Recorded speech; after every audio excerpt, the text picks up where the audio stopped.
4月7日是财神爷的生日，也是明仔载燕军的服侍5路财神的南投敦化宫伫2月份就宣布讲今年绕境活动甲祝寿庆典隆重取消，暗时上京仪式嘛要开放予信徒参加。另外为了加强防疫，若是讲明仔载迄一天要到庙内参拜，一律拢爱挂喙罨，也若无袂使入庙内。庙方嘛提供一寡酒精，信徒伫咧入庙进前甲离开的时阵，拢使家己摕来消毒。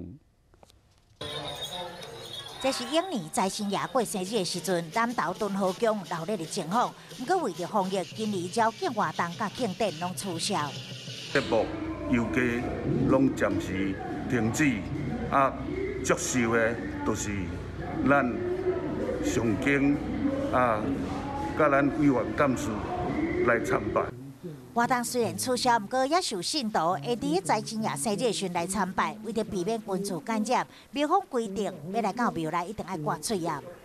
就大家注意自己的健康，所以应该不会说不赞成吧。毕竟财神爷也是希望大家身体健康，然后才能赚大钱。